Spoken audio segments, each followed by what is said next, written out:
Ani kaleessa miidiyaa kanarratti namni na arrabsee miidiyaa kanarra na beeksise hin jiru. Namni na arrabsee miidiyaa kanarratti na beeksise beekamtii naa kenne hin jiru.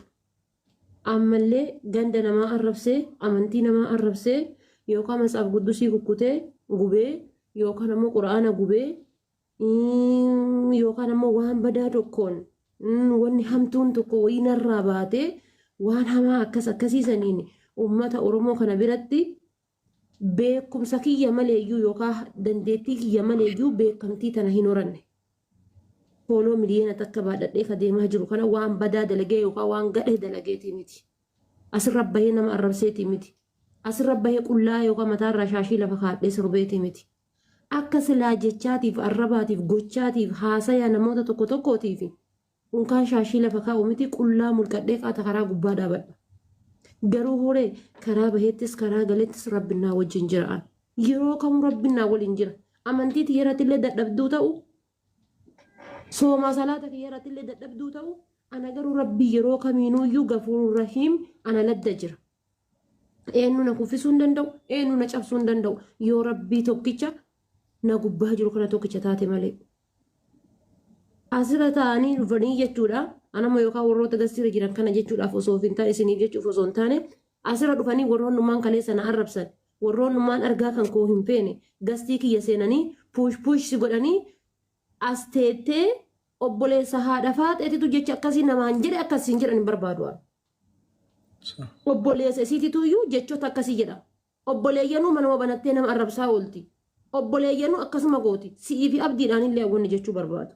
Obboleeyyanuu mana banattee teetteetiin nama arrabsaa oolti. Obboleeyyanuu iyyuu kanuma godhaa oolti. Obboleeyyanuu akkasuma jechaa oolti. Maqaa abbaa kennaa sanachitti ilaaluu qabdan. Kan biyyaa baataniif hojiidha.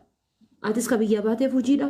Obboleessi kiyya ka biyyaa baheef hojiidha. Anis ka biyyaa baheef hojiidha. Garuu carraan fuudhee nama miidiyaa na godhe.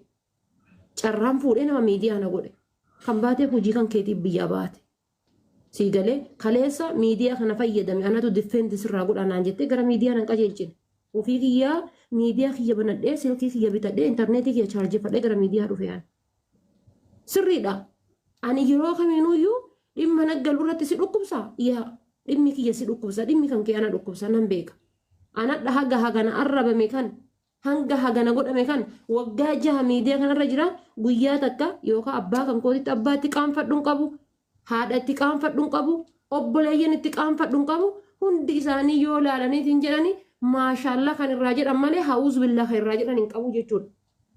Tokkitti isiidha jechuudha. Zari obboleeyyan abbaa kiyyaa nama zarii ofii dhaadellee nan godhine hanga obboleeyyan abbaa abbeerota kiyyarraa qabee hanga abbaa kootii hanga obboleeyyan waliin dhaladhee jechuudha.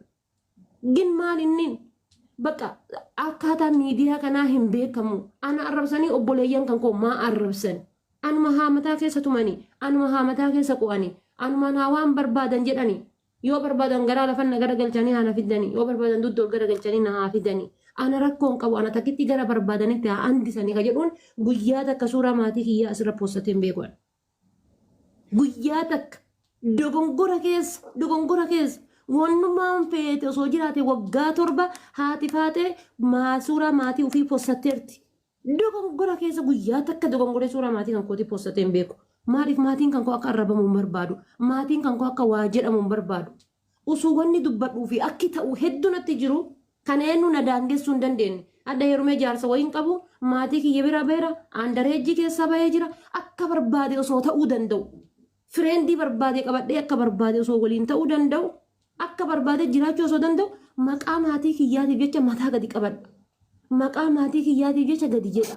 Siigalee akka barbaade deemuu danda'a surreedhaan mataa firiizii maree akka barbaade godhachuu danda'a jechuudha. Garuu horee maqaa maatii kiyyaatiif abbaa sanirraa baatee akkas taate zarii sanirraa baatee akkas taate akka naan jedhan hin barbaadu. Abbaa kiyya ka beekuu hedduutu jira. Kaadhaan isaan hin beekne kana jala oolan. Nama 300 as jira. Duriyyeenis jira. Sakkaaraamiinis jira. Siigalee kamataa fayyaa hin qabne kamaqaa hin qabne illee jira. Sheekni illee jala kana jira. Qeesiin illee jala kana jira. Manguddoon guddaan illee jala kana jira. Siigalee gatii kana ta'ee fi maatii kiyyas dhossee isinis dhossee asirra jiraadha. Amma immoo galgalaan dhuftanii maqaa kootiin gara miidiyaa kanaatti dhuftanii namaan akka waa jettan hin barbaadu. Kadhiifama gaafadhu jettanii harkiftanillee anuu isaa dhiisee bagana arrabsee ishoo bagana arrabse. سيقلي أنا قاف رايا أبا منجا الربم قاف جوار محمد الربم قاف هاجالو هندسة قربي جلا بافمي قرقلم قاف أصغر قليت جارا أبا قدا قربي جلا بافمي تيني الربم وروني كليسا نوجيتش بيه أفتن نوجيتش وامي قطاني تنجلن الربمن أنا إنه وان جالي رايا جالي أنا إن شاء الله جتورا namni akka lubbuu keenyaatti jaalannu jechuudha nabi Muhammad sallallahu alaihi wasallam annabii keenya caale inni arrabamaan jiru quraanni rabbii mumuramaan jiru indee an eenyu isaan caaleyan quraana kalimaa rabbii caaleyan antaraa namaatii bar kalimaa rabbii caaleyan nabii keenya caaleyan arrabamaan jiranii isaan indee an eenyuun caalime namni an caale tokko hin jiru sigalee lubbuu kunoo dheengadda walloo arsii jedhanii harargee fi arsii jedhanii jimmaa fi harargee jedhanii jimmaa fi arsii jedhanii lubbuu ilma namaa wal cafaa jiran san isaan caale anaan isaan hin caalle jechuudha antaraa namaati abbaa barbaade raggaxee akka barbaade mataa isaa gaddeebisee ofirraa dhoggullee nan danda'a akka barbaadetti akka dubartiitti osoo hin taane akka dhiiraatitti dubbadhee asirra miidiyaa kanarra jiraadhee hin jiraadhallee malee gara fuulduraallee akka dhiiraatitti osoo hin taane akka dubartiitti osoo hin taane akka dhiiraatitti dubbadhee jiraadha miidiyaa kanarra. Eenyuufuu ka bakka hin qabne eenyuufuu ka dantaa hin qabne jechuudha. Gimmaaltu na dhoogga fuucharii kiyya gara fuulduraa. Siigalee yoo waan kana jedhe fuuldura kootiif ilmoo kiyyaaf qaanfadhu. Waan dura godhaa ture yoo nama qaanfachuutti hin jira. Waan dura godhaa ture waan dura ta'aa ture ilmoo kiyyaaf yookaan fuuldura kootiif. Isinii warra miidiyaa kanarra jirtan fa'aa qaanfachuu jira. Isinii amma reefu warra gara biyyaa baatanii kara miidiyaa dhuftan. Obboleeyyanootii isinii warra amma biyyaa baatanii gara miidiyaa dhuftan kana isinumaaf qaanfachuutti jiran. Waan dura godhaa tureef akka dura ta'aa tureef akka waan dura haasayaa ture iyyuu jechuudha. Waa hedduu balleessee miidiyaa kana keessa tareera. Waa hedduu dogongoree keessa tareera miidiyaa kana irratti. Siigalee kan isin irraa qaanfattan waa hedduu godhee keessa tareera. Kan hiriyoonni tiyyan irraa qaanfattu. Kan haati tiyyan irraa qaanfattu abbaan koon irraa qaanfatu. Intala teen dhanii kana himachuu saalfatan waa hedduu godhee bira tareera jechaan. Gochaan osoo hin taane jechuudha. Gatii kana ta'eef ani siinillee abdiillee karaa keessaatiin itti himee jiraan. Keessattuu ati rakkoolee hin qabdu. Siigalee rakkoolee hin qabdu. Abbaa barbaaddee qaamaanillee ofirraa qabuu dandeetta. Dhaabaanillee agareedhaanillee waa hundaanuyyuu. Mucaan kun ammoo mucaa daa'ima. Gastii keessa fiddee qabattee ofii waliin akka gastii keessaa namatti lallabuun godhin. Abdiin gastii keessa taa'ee si waliin akka lallabu. Haasa'e abbaa barbaaddee waliin waan barbaadde qaaqee sirnya barbaadde qaaqee nama gumaa fixuu danda'u nama waan godhe. Gastii keessa teettee warrummaan kaleessa na arrabsaa ture. Jedhi kaa obboleessa haadha faateeti. Godhi kaa taa'i kaa obboleessa akkasii bar maaliyyoo bar garatu dadhabe jedhiin akkana jedhiin ilma akkasii jedhiin maalii akkasii jedhiin jedhanii gastii keessa taa'anii fuusha akkas hin goone. Ansi himee jiran miidiyaan kun fuula hedduu qaba. Kaamma sibiraas taa'eetiin inshaalla nashiidaa dhageeffatu asii gabbu'ee ka sirbu argita. Kaamma sibira taa'ee na faarsu gisee asii gabbu'ee ka mana banatee na arrabsu gastii na arrabsan jala taa'ee koomentii kolfaa meeshinii kolfaa ergu argita. Dhugaa sitti hin fakkaatin warroonni gastii gubbaa ta'anii sappoortis godhaa jiran kunniin. Ansi himee jiraani.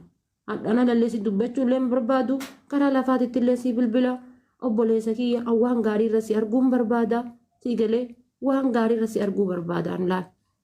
Nama tokko haa isii arrabsitanii koottaa ol galaa dhiifama gaafadhaa maali waan ta'eef dhiifama na gaafata. Na arrabsee kutee anis arrabsa yoo argine arrabsa yoo argine I don't care.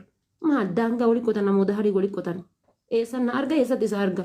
Unkaan suudii taa'ee kaayiroon na arrabseeti miti warra kaayiroo keessaa to'an quban qabu'an. Nutu kaayiroo keessa akka jiruuf kaayiroo keessa akka hin jirre iyyuu quban qabu'an. Siigalee suudii taa'ee kaayiroon na arrabsee dhiifamni inni na gaafate yoo na dabala maan narraa hir'isa. Kanaafuyyuu katareellee hin fidini. Kadhufullee hin fidini siigalee dura dursa osoo waan takka hin dubbatiniin duratti naa bilbilii waan kana godhuu hedaa maal jetta jedhii na gaafadhu. Akka nama miidiyaa kanarra turee miidiyaa kanarratti arrii bulee baasetti waa'ee isaa sitti hima. Ati nama reef lafaa dhufaa jiru nama reef gara miidiyaa gad dhufaa jiru obboleessa kan qonna jalaa dogongortee namni akka waan badaa irratti si baruu hin barbaadu. An obboleessa kiyya gastii gubbaa teettanii puushin godhina rabbiin sodaadhaati. Kalaasaa dhiisaa baqqaa. Na arrabsaa akka barbaadda waan barbaadan na godha obboleessa kiyya gastii gubbaa teettanii jedhi godhi goota koo maalii koo akkas koo'ettanii obboleessa kiyya kootanii afaan urunguu kan uummata kanaan buusinaan. An obboleessi kan qobburu deemanii gaafa isaa mataa gaggalabbatanii arrabsan. Kana arrabsan caala na dhukkubaan. Kana arrabsan caala isaanii arrabsantu na dhukkuba. Sinii galee obboleeyyan kiyya waa'ee miidiyaa hin beekanii miidiyaan maal akka ta'e hin beekanii akka isin afaan takka caatii kaattanii afaan tokko soogidda yookaan immoo sukkaara kaattanii isin asirraa lallabdan kana isaan hin beekani. Waa'ee miidiyaa kanaa hin beekan wanni hundi dhugaa itti fakkaata isaanitti wanni ta'amuuf wanni dalagamu hundi isaaniif dhugaadha. Feekii irraa hin beekan cubbuu irraa hin beekan because reef gara miidiyaa dhufaa jiran namni wanno mataa hidhatee ciisee osoo mataan hin dhukkubin akka mataan na dhukkuba jedhu hin beekan du'aa jiraa godhee akka namni asirraa jiraatu hin beekan lubbuu ilma namaa kana kan jibbine kana ebeluu du'e rabbi isatti haa araaramu jedhanii fooloon akka namni wal shaqqalatu hin beektu obboleeyyan koo akka namni osoo nama tokko wallaahi asirraa ka jibbee ka diinummaaf na arrabsu hin jiru ka ana jibbee diinummaaf fedhu Harargee haa ta'u fedhu Walloo haa ta'u fedhu Wallagga haa ta'u diinummaadhaaf wallaahi diinummaaf kan nama arrabsu hin jiru hundi isaanii dantaa fooloo nama arrabsan dantaa fooloo bakka rabbiin caala foolootti amanuutti jirra rabbiin caala fooloo fi laayikitti amanuutti jirra maa rabbuka osoo jedhani uummanni miidiyaa kana laayikii fi fooloo jechuu iyyuu oolu jechuudha kanaaf obboleessa kiyya ananarraan dogongorini ati gaachena kooti gaaddidduu kooti siigalee siifuu kabajama siifuu wanna jedha siigalee maqaa abbaa kennallee eegi kaleessa biyyaa baatee waggaa lamaayyuu osoo hin gahin obboleeyyan illee miidiyaa irra yaaftee obboleeyyan isiillee akkas ta'aa jirti akka naan hin jenne amaanaa rabbisitti haa ta'u obboleeyyan kiyya miidiyaa jedhatti gastii seentanii puushin godhina an kanatu mataana dhukkubsee wallaahi ka'ee dhufe malee an abbaan barbaade yoo mataa ganna gombise waa waggaa 7 dur 2019 irraa qabdanii inuma raggaxamutti jira maal wanni dhufu haaromni dhufu tokko hin jiru laal haaromni dhufu ka kana booda dhalaa oromootiif dhiirri oromoo naan jetti jedhu tokko isaan jiru waan jettanii darbitan yoo keessa deebiftan malee waan nagootanii darbitan yoo keessa deebiftan malee mataas gaggombifamee jira footoshooppiinis narra kaayamee jira Harargeenis na arrabsiteerti Arsiinis na arrabsiteerti Jimmas na arrabsiteerti Walloos Wallaggas na arrabsiteerti bakka waan kana dura tare malee ka dhufu wanni natti ulfaatu tokko hin jiru dabarseera keessa kutee jira wanni haaraan jiru obboleessa koo siif miidiyaan haaraa meebina argitee hin jirtu wanni amma goggodhamaa jiru kun erga kaleessa biyyaa baatee argite siif haaraa ta'uu danda'a jechuudha sigalee siif haaraa ta'uu danda'a an arraba namaa hagana jechuudha it's not big deal jette diasporaan hagana guddaa godhee waan guddaa godhee arraba isaanii irraa haasa'ullee hin barbaadu na arrabsan jechuullee hin barbaadu takkaallee jedheen beeku xumuradhee jira dhiifama isinirra dheeradhee gorri gastii gubbaa baatanii dhuftani teettanii pooshin godhina obboleeyyan kiyya karaa badaa irratti hawaasni akka isaan baruun barbaadu'an arraba irratti akka isaan baruun barbaadu'an dhiifama naa godha. Waan ofii ati galatoom ulfaadhu sirrama jette waan jette hundaayyuu kun mucaallee waan irraallee dubbatanillee miti xiqqoo akka komiitiitti akka obboleessaatti itti dhagahamee dubbachuun isaallee sirriidha. Garuu dammoo hagana hunda mucaan kunillee hagana keessa bahee waan kan haasaallee waan jedhamu waa'ee waa itti dhagahameef malee waan biraatiifillee miti. Anillee akkuma ati jette fuula miidiyaa irratti maqammaan kan keetuu akka taqqafamu hin barbaadu maqama obboleewwan keetiiyyuu akka himuu hin barbaanne dheengadda. ol bahee mana kan keetti inni dubbatee jennaan inni ndoom qirriyyuu na jechaa ture. Haga bahee dubbateellee waan biraallee waan inni hojjete hin jiru akkamitti ishiidhaan dubbatta yeroo hunda akkamitti irraa dubbatta namni illee sheer itti godha beetta waan akkas inni dura haasa'e kanneen sheer itti godhanii kukkutaa sheer itti godhanii kun dammoo namatti dhagahama. Akka danne tiktoka seeneen yoo wantummaan dhufu marti waa'ee kan kee kan sheer itti ta'e yoo laalu dammoo isatti dhagahamee akkana dubbatee waan jiru hundaafu sirriidha sirrii dubbattee kanaafuu dammoo galatoom ulfaadhu kana caalii kabajami nu biratti illee miti ummata addunyaa biratti illee kabajaa qabda nama jaalannuuf nama kabajinu keessaas ulfaadhu kabajamii kana caalii beekaa jaarii jenna kanu waan jiru dammoo wallahi waan ofii